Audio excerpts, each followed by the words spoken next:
Сот мектепке баруға тыйым салды. Құзырлы орган өкілдері көру қабілеті зақымданған балаларға арналған мектеп-интернат ғимаратының қабырғасы жарылып сыр беруіне байланысты осындай шешімге келген. Осыдан 4 жыл бұрын ғана тұрғызылған білім мекемесінің бүгінде құлау қаупі бар. Толығырақ тілші тарқатсын.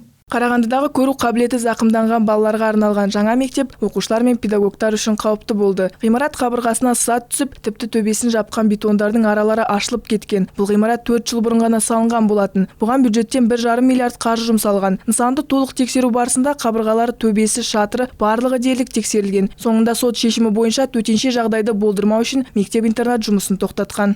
В опасном состоянии находится кровля. Жетекші блок ғимаратының шатыры қауіпті жағдайда. Онда спортзал, сыныптар, ұйықтайтын бөлмелер бар. Ғимарат бойынша үлкен жарықтар анықталды. Қабырғаларда біршама қисайғаны байқалады. Бұл балалар мен барлық қызметкерлердің өмірі мен денсаулығына қауіп төндіреді. Тіпті сот мектеп аумағына келуге де тыйым салған.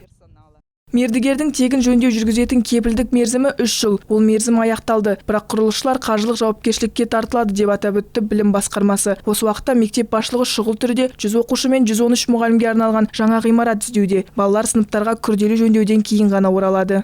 Жөндеу жұмыстары аяқталып, қауіпсіз жағдай деп танылып, анықталған кезде біз қайтып келеміз деген енді ойдамыз. Бұл құрылыс жағынан аса көп затты біле қоймайын, бірақ та көзбен қараған кезде әрине жақсылап адамгершілікпен қарап дұрыс істеу керек еді. Бұл жай балалар емес, мүгедектердің арнайы мектеп-интернаты болғаннан кейін бүкіл жағдай жасалу керек еді.